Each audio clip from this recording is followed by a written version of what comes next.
Welcome to the Digital Agency Growth Podcast. I'm your host, Dan Englander. Seth, great to have you on the show.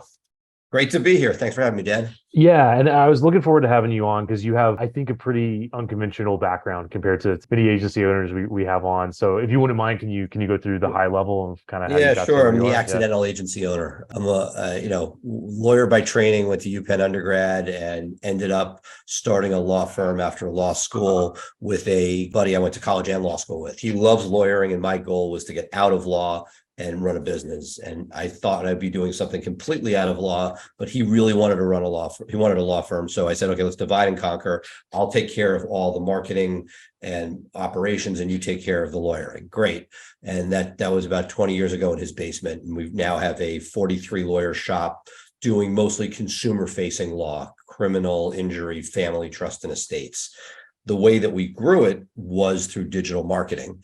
And I had a small team that was doing all the basic fundamentals over the years. When spamming links worked, we did that. When keyword stuffing, we did that, and slowly matured into a legitimate in-house SEO shop. And over time, the one risk factor for the law firm was the instability of our in-house. Everything was good until somebody left, and every 2 years I'd lose my top deputy. So about 8 years ago, I took my top deputy at the time, a guy named David Brenton, and said, okay, let's create some stability here. And we took our in-house team and spun it into Blue Shark Digital, which now represents over 250 law firms nationwide, considered one of the thought leaders in local search. And we really pride ourselves on geeking out on making the phones ring. So the idea was we scale Price Benowitz, let us do what we did for Price Benowitz for your firm. Yeah, that makes sense. And there's so many jumping off points there. I guess what made you decide to build sort of an independent agency as opposed to just scaling the law side? Is it really hard to scale a law business and just kind of keep going from there? Or what was your Great question. I think it's a couple things. One, scaling people is not easy. We were doing, criminal, now injury, and it is doable. And there are people that have done it, but I think you sort of go where your passion is. And like my passion was not the actual sausage making of the law firm side. And by most standards, 43 is a pretty large regional firm. We're probably our largest regional player within reason. There are bigger firms doing B2B work, but in our space, we have a pretty good sized firm, and that there are huge headaches as you get to scale. Something I talk about on I have two podcasts, one on SEO and one on law firm growth, but the managing of people, when you get to a certain scale, then you need managers, then you need mid-level managers. This stuff is not for the faint of heart. It's hard. And now we see it on the Blue Shark side, scaling of that. We have 65 domestic and probably 35 international team members with a bunch of contractors. That doesn't include our content writers, things like that. And that maintaining, and giving future opportunity to people is really, really tough. So it's one thing to scale for the sake of scaling, but you also have to watch about profitability. And there are different points, I think different sweet spots, and that as you break some of those and you get to the point where there's more people between you as leadership and the people doing work in the trenches, that's difficult. And the art of finding and training mid-level managers is not easy. The fact that you no longer have a direct pulse on what's going on. I mean, there's great opportunities and great technologies that help people do that. I don't know if any people in your circle have played with 15Fives, a tool that we love that gets a weekly pulse on how people are doing. But there's a lot more purpose needed. When you're small, you see somebody who's not looking right or not depressed, you can sort of pick up on that and maybe lift them up. But when you're now in a virtual or semi-virtual world, it takes a lot more forethought to be able to scale smart. And those are some of the struggles that we both talk about on our podcast, and I live at both Price Benowitz and Blue Shark. Yeah, that makes sense. There's a lot to get into there. I think before we get into scaling the agency and the technology and everything you're doing there, I also want to bookmark 15Five so we can get that linked up because that's what people love. Can you talk a little bit about how you feel about domain expertise? There's a lot of agencies that serve the legal market. How much of an advantage does that give you being, a lawyer? And huge. I can't, very rarely do we have a beauty contest that we lose to a non-legal specific. You don't know what you don't know. And there's ethics issues. There's how law firms operate. There's all sorts of things that may work in other industries, and that the legal space is that much more competitive. When you have keywords that are now getting to the point of break even or worse underwater for ROI to law firms, it is really difficult. And again, in theory, SEO is SEO, it's content and links, but the nuances of how it works are extremely industry specific. And it's rare that I find somebody from outside the legal space. And there are a lot of very good SEO companies in the legal space, but it's rare that I find somebody from outside the legal space cracks that nut. They may have the theoretical expertise to do things, but we're not in it for our health. We're in it because we're trying to get more revenue to the law firm, more cases, more revenue, more calls, more clicks, all those things that are needed to get there. And that it's not just an academic exercise of getting, I know as a law firm owner, for example, that we can make the phone ring for a client, but if they're not answering it well or at all, again, that's not different than a pest control place or even other places, but in the B2B space, if somebody's referred to a law firm that does mostly referral work and on Friday, on Monday, they'll still be around to get that client signed up. I sent my dad a lead. He's a lawyer, Yale class of 59 law, practices in New York, and his colleague does criminal in New York. So I sent him a case once on a Friday. And Monday morning, he's like, oh yeah, that the person already found somebody. I'm like, of course they did. Like, for us in the B2C world, we are more like a plumber. Is there immediate gratification for that call? And if you don't have that philosophy, you shouldn't be spending the money on marketing because you're just going to be wasting those opportunities. So I think that we look at it as a holistic approach. One of the things I find that allows for success and that we see is that when a client looks at us as their outsourced marketing division as a partner, people who say, hey, I've written you a check, go dance for me, very rarely get the same results as somebody who says, okay, what do you need? Okay, we need content approved because ethically we want to make sure the client agrees with the content we're putting up because their name is on it. If we are able to work with someone in a collaborative effort where we know what they want rather than 6 months later, it's like, oh yeah, we don't really like these cases. Well, as the wedding singer said, information I could have used yesterday. If we're able to get in real time what they want and then act as if we are an arm of their firm, that is exponentially more productive for them. And then for us, because if they're making money, they stay with us. Because to me, I always tell my staff, if things aren't going right, you can blame the client, but at the end of the day, they're not staying with you. So if they have a hole in intake and you understand that and you can sort of flag it and say, look, you got to get this fixed because we see the phone calls on CallRail and they're not converting well below the industry standard. It doesn't matter why it's not happening. If they don't make money, you're out the door. And so I really implore that our team looks at it like, hey, we need to make sure that it's a two-way street. And when you see stuff not right, sometimes I, as a business owner, will pick up the phone, business owner, and say to the owner there, look, we see issues. And it's not like magic. Sometimes they ignore it, but like at least they have the shot to know that there's an issue and that they have the fair fighting chance to get it fixed. And if they do, we have a chance of survival. And if they don't, then we're out. Yeah, that makes a lot of sense, and it's refreshing to hear that it's not good to underappreciate the amount of domain expertise that you need to be successful in a market. A lot of times we talk with agency owners and they're like, yeah, we've done this great project over here in healthcare, so we're going to like spin up an offer for that and go into that market, and then a year later it fails miserably and a lot of time and energy. Look, Dan, to be fair, everybody, and I see this, like legal's obviously a desirous space because there's money and there's opportunity and everybody, it's not like, I always say I don't want to sell SEO. I want somebody who wants SEO and are they going to choose me? That's my goal. Like, I don't really want to convince somebody that we're the right solution, but hey, I need this solution. Are you the best one in the market for it? But look, we're all this way. And I'm sure as an entrepreneur yourself, there are times when something works. I'll give you an example. For me and my law partner, we bought a mini storage facility and we bought it for really cheap. And we thought, oh, we're just going to buy a bunch of them. And there's nothing wrong with mini storage. You can make a lot of money doing mini storage. We bought a defective in off a sort of like a downtown location that was never going to like explode positively. And, so, oh, we're going to go into mini storage now, or you do one niche case and get one good result. I'm going to go into that. And look, there are people that do that and really, but it's like most things. If you stay with it and you gain an industry expertise, you could do really well. But if you sort of dabble, and you're always chasing like, oh, I had a success with this one project, I'll try for a second one. And you got to start somewhere. At the same time, dabbling doesn't do nearly as well as going deep and really learning and understanding an industry. Yeah, that makes sense. And I think you've talked in the past about kind of entering other markets. So can you talk a little bit about that? Like, what do you guys do to make sure you're like properly prepared to take on a new market? Well, I'll give you an example. So we're 90% legal. We have a division that does plastics, MedChart Digital. The only reason I have it is an old friend, his company was acquired and he needed a place to land. And he came to us and said, "Hey, I love the space. I have a non-compete, which we were not going to a non-solicitation. We're keeping everything clean. But we saw somebody who knew and understand the industry, was beloved in the industry. For me, I have to beg, borrow, and steal to speak at things. He gets paid to speak at events within the plastic space.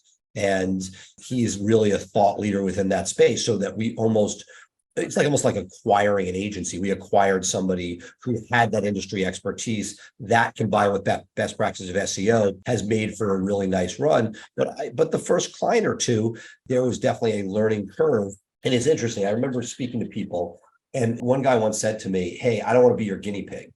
And it cuts two ways when you're a guinea pig, right? In once, the agency doesn't really know what it's doing in a new space. But at the same time, if it's something they really want to do, and they put all tons of resources into winning for you, what do you want to be? The company that they think could be their poster child for success, or client number 100? And not that client 100 isn't going to get perfectly fine service, but to me, I love it when there is somebody who says, "Hey, we're looking to start something. Let us make you that." In theory, if that's a value play where they're going to put extra resources in because you could be part of their marketing collateral, that's not a terrible place to be. That said, history is written by the victor. If it turns out they figure it out, great. And if they don't, then you're sort of like sitting there without great success because they didn't really know what they were doing in a new space. Right. And it's kind of a cost benefit equation, right? Because they're also probably charging a little bit less than they will later on, right? So, Correct. and you're getting a lot more for that. So that all makes sense. And to switch gears a little bit. So if I have it right, I think you guys are at 80 employees or somewhere around there. What did it take to scale to that number? And were there different milestones when you look back on it? Do you think of it as like, okay, this was phase one, this was phase two? And if so, what did those phases look like? It's interesting because I've also spent some time mentoring, or some friends, have some friends who run really neat agency accelerator programs and different programs where people are trying to get to 1 million and then to multiple millions. And so, being in the 8-figure realm, we talked before about there's certain issues with scale as far as needing mid-level management and things like that. The piece that I would say was, and these are we sort of smile and laugh as we look about it, is when you first start, you take whoever you can get, right? You need bodies to do some work. And that we made a ton of mistakes on hiring early on. I think that as we got to the point where we hired for culture, that became one of those milestones along the way where we saw less meltdowns. And that when you're in growth mode early on, you don't really know what you don't know. I mentioned that before. And so you're taking somebody and then putting them in a slot. As you get more sophisticated with what is needed and your methodologies and processes are in place, it takes on a different role where you need less change makers and more executors. And that's a different personality. So some of the personalities you take early on are really interesting and exciting, but they're less likely to sit there and say, "Okay, we have our roadmap. We're going to follow it. We need you to follow this," versus early on when you're sort of trying to figure that out. And I think that over time, like I'll give you examples. There was a woman that we hired early on who was amazing, very dynamic, but she really wanted to be on Capitol Hill. And we lost her to a job in Congress. And I think over time we realized, okay, people with congressional internships all over their resume, they're not staying with us. They may come for an internship, or as we call it, a fellowship. But I think it's figuring out, and I'd say the milestone to sort of come back to your question is, once we got to the point of having our processes locked down, that was a place where we saw scale became more sustainable. And we could count, hey, if we have this many clients, we need this many employees to service their needs, and figuring out things. And you're always learning. There was a point not that long ago where we had our account managers who managed the relationship with the clients, and the account manager interface with content, links, paid, technical, local, all of those people so that the client's not running around to different people. But what we saw was there was a huge pain point during the onboarding process. For us, we do a 90-day redevelopment of the website. Even if you love the look and feel of it, the technical SEO is so important to long-term success that if we're saying, hey, you better get us success, we know that a big piece of that is site structure, so that we are working on that for the first 90 days of an engagement. And what we realized was that those first 90 days were very painful for clients. And we ended up coming up with a plan with what we call an onboarding specialist, who's just there from the sales point to when a full account manager takes on. But there was a need for somebody to work with people during that time because it's so tumultuous. It's like dating. It's the early days of dating. You don't have full trust built in, and that there's a lot of moving parts and a lot of information going back and forth, design elements, a lot of sort of things where the executives of the client are involved, and that we wanted to make sure that there was super attentiveness.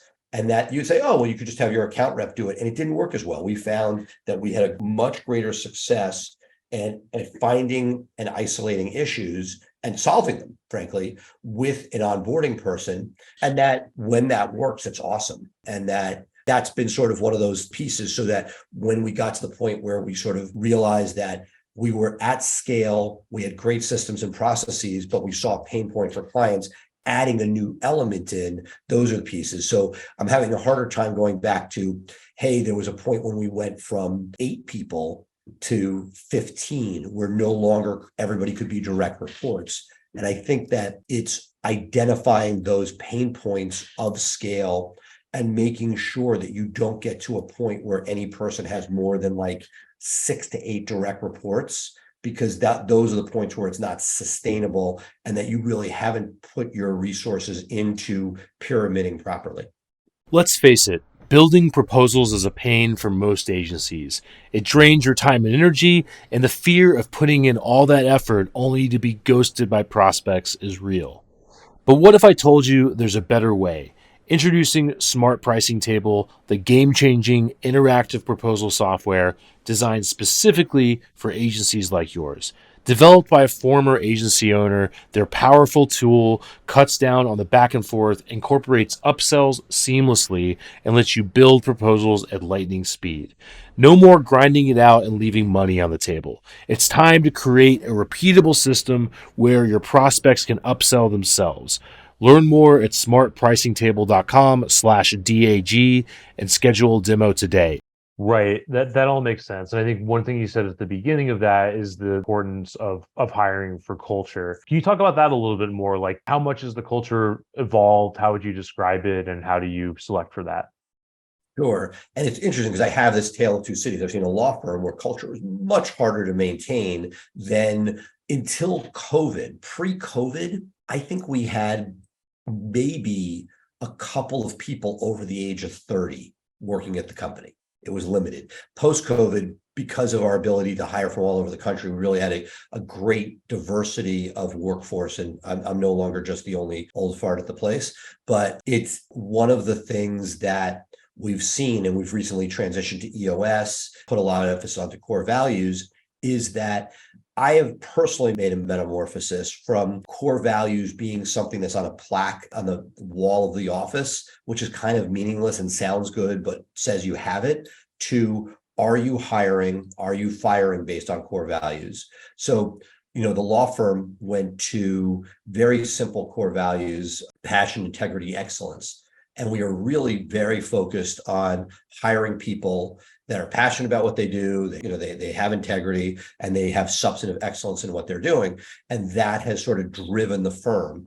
On the digital side, I can tell you that I have not been as responsible for that footprint. That my deputy, somebody who was the person that we helped spin the company out, David Brenton, has been just a genius at tapping into what it is of what the workforce culture is, something that they created. Again, it's not just about fun things, but we wanted to have connectivity, and particularly pre-COVID it was in person, post-COVID it's been on Zoom, but having a social period where the team got to know each other. So we have a paid happy hour every Friday on the clock for an hour, whether it be in person or some now it's hybrid, some in person, some not, but that we are taking steps to make sure those things are there, encouraging, after work leagues. Some of these things work much, much better with a younger workforce.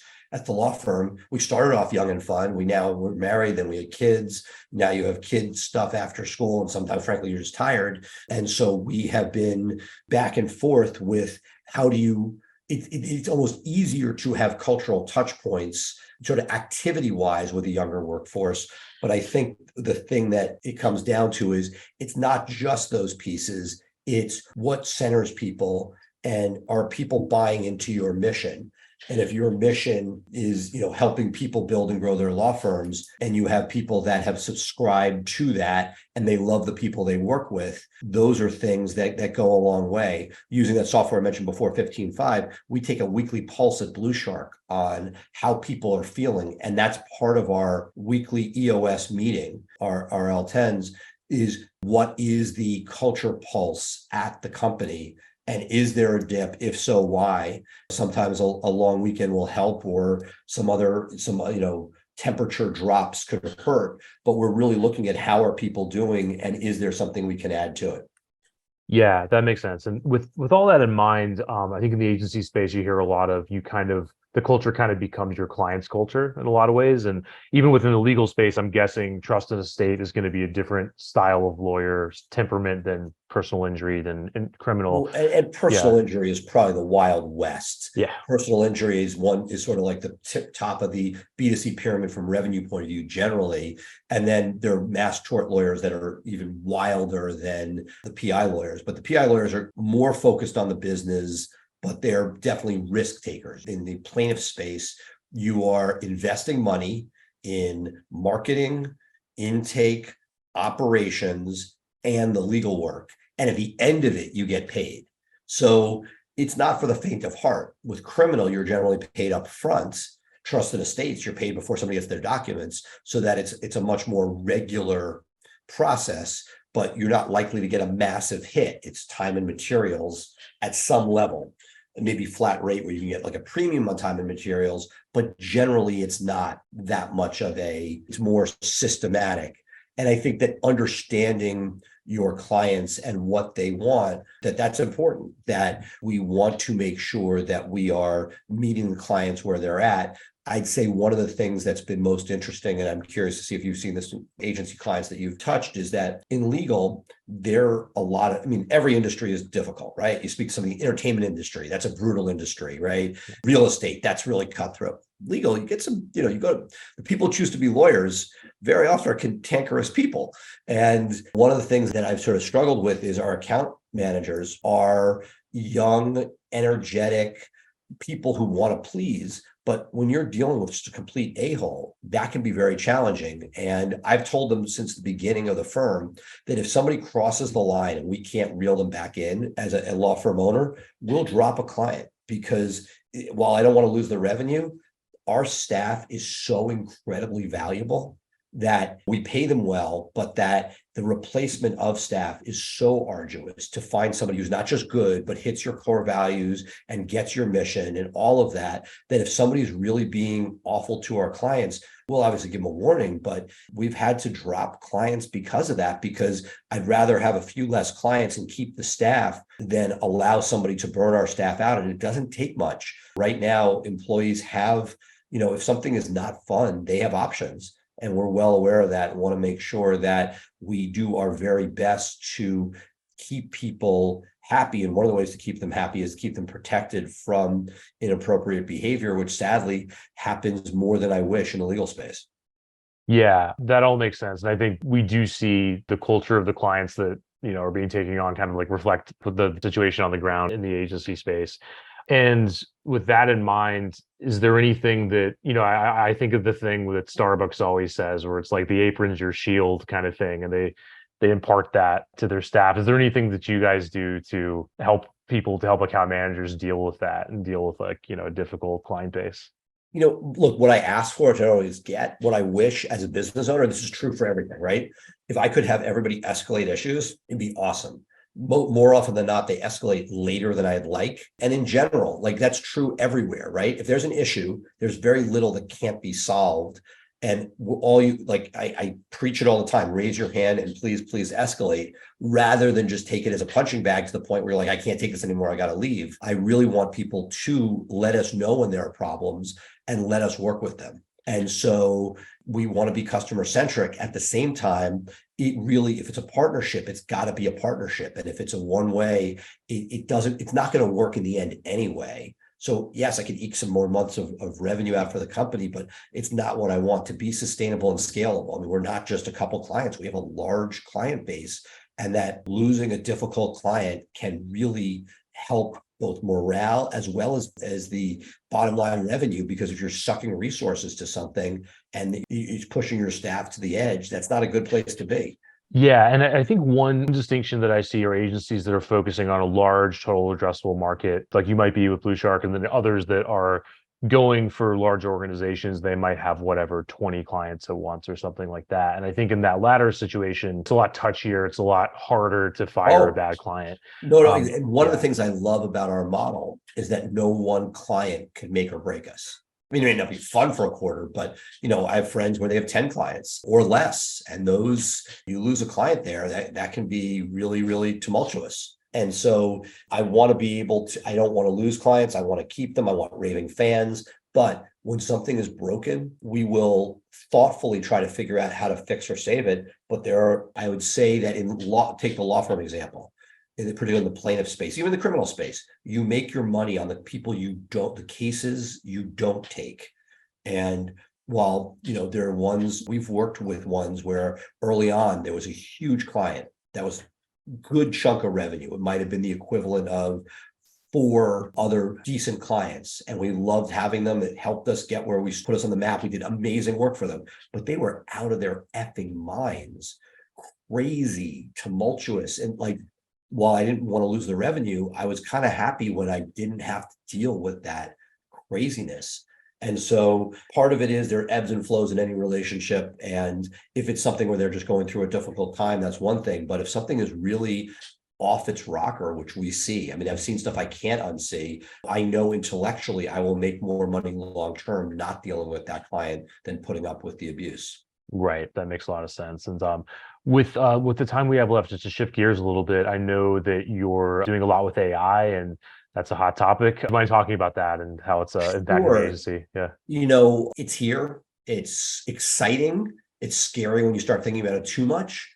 But basically, we want to make sure that we are bringing every advantage that it provides to our clients. And so we have a task force internally that's looking at every single department, from content, which is an obvious place, to link building, to coding, and making sure that if there's an advantage that can be gained through artificial intelligence, it's there. It's not for the sake of it. And there are places where it sounds good and it's interesting, but it's not going to make you money. And for that, and there are places where it's dangerous. I just had a very large client ask me why he's paying so much for content, where he could get it done really cheaply. And we ran what his cheap content was. It was pure AI content. I'm like, look, let's follow the economics of this, right? Google's not the first mover advantage. Their Google search is under attack, and their whole business model, we saw what just happened with Twitter with an implosion on value. If AI were to become search of choice, Google would have a huge issue with one of its main business lines. Not that they don't have a ton of other ones. And so if ChatGPT, which is currently, until Bard is ready for prime time, if ChatGPT is where people are turning, they don't want to encourage that. And Google is smart enough to know what is ChatGPT content. And if you're just regurgitating it, the official word from Google is we're not detecting it. We are looking for high quality content. But by definition, most of the AI chat is not high quality. When you start getting technical about what is good content and what's not, it's flowery, it's not specific, it's filling up space. And frankly, that's the Google, says, do as I say. They likely need to protect themselves, and they want to make sure that if somebody's taking that shortcut with a competitor's product, I can't imagine that they have any economic incentive to reward that. I've heard anecdotally from some large players in the legal space that they've gotten from top level people that their AI content actually got penalized, that Google's like, hey, this is ChatGPT. again, this is stuff you have to have very high level relationships to see. And this is secondhand information, the story I was told, but from a trusted source, but who had no reason, they're making themselves look bad, that they were sort of busted using ChatGPT and they saw it take a hit. So we're using it in every way, shape, or form. But my first goal is do no harm for clients. So we want to use it. Can we use it for editing? Can we use it for proofreading? Can we use it to improve things? Can we look at for like figuring out keyword density? Are there things? But is this something where we're getting rid of our writing staff and just using ChatGPT? Absolutely not. I feel that is dangerous at the moment. That may change over time. It may be that ChatGPT 7 is going to be so good that you could use it, or that Bard, Google's going to say, hey, use our product, and that's fine. Google has to protect its search. If it's drumming up stuff that's nonsense and it's filling up the search to the point where it's not going to be as valuable, at some point, people are going to be like, why should I use search? And I think that Google needs to protect itself, and therefore likely is not going to want to reward that content. Yeah, that makes sense. I guess what I wonder about is how detectable is it going to be going forward? Because it seems like it's going to be very hard to detect after it advances a And I little think bit what more. it's going to be, right. So currently it's detectable. I mean, it's not perfect. And like there's always a story like the Declaration of Independence came up as ChatGPT. It's not perfect. The tools that we have right now give us an idea, and it gives you a baseline. Is it possible it's going to think something is ChatGPT when it's not? But if a writer gives you a bunch of content, it's all showing as ChatGPT, it's probably ChatGPT. That said, part of it is keep your eye on great quality content. And again, that's what's interesting. If it gets to the point where it is great and high quality, you're right. I just don't, at this very minute, I don't see it. There's some wild people out there doing stuff, and history is written by the victor. But I look at all SEO. I'll conclude with my analogy here. I don't know if you've ever done a renovation of a rental property or even your own property, and you have decisions to make along the way as far as permitting. And, are you going to pull a permit for drywall? Yeah, you probably can get away with just if you're putting up a wall. Who's going to know the difference if you pull the permit or not? But if you're doing electrical and you don't pull a permit, and then there's a fire and the house burns down, God forbid it's a rental house, you're in a lot of trouble. And so as the agency owner, there are things that I could do in a test kitchen, but if I'm trusting somebody's main website, which is our business, and this is their legacy 20-year website, I don't want to F it up. I don't want to fill it with crap content. If somebody has for a standalone website for a mass tort that's either go big or go home, that's where you could be aggressive. You could do stuff. And if you get slammed down, you're no worse off, right? But you're not no worse off. You just burnt it, but like you haven't burnt like a legacy website. So I think you have to look at what the cost benefit is and where your risk calculus is. But if to take a site that you care about, that's your bread and butter, and fill it with crap content, Google spent the last several years with their EAT update looking at high quality content. And if you're basically saying, yeah, F you, Google, I'm gonna put what I think is cheapest and fastest up there, Google's gonna slam you. Yeah, I agree. And I also just think there's a lot of sort of old habits, die hard style choke points and bottlenecks that we're maybe undervaluing, right? Like you can have all the content in the world to drive a million leads, but once you get above a certain price point, most people are going to want to talk to somebody. Could that go away? Yeah. Is that going to happen soon? It's really hard to break that kind of cultural expectation that if I'm buying a $20,000 car or a $50,000 agency engagement, I want to have a back and forth with somebody. So it's like there's the bottleneck, right? Absolutely. So that's another issue. So, but Seth, this has been so much fun. Covering No. so much ground, and where can people go to follow what you're up to and so on? I mean, like I'm easy to find. I'm Seth at Blue Shark Digital, no E, or Seth at Price Benowitz. I have my law firm Blueprint podcast as well as the SEO Insider, and love chatting about the stuff. Feel free to hit me on socials, and happy to answer any questions because I geek out on both the building the firms as well as we didn't really talk a ton about local search, but for the people in our space, that is everything. SEO is great, but we need the intersection of SEO, an authoritative site, with a local presence that pops, and with post proximity, it's a whole new world. So maybe in a future conversation, we could dive more into that. Yeah, I would love to. And thank you so much, sir. Appreciate it. Thank you.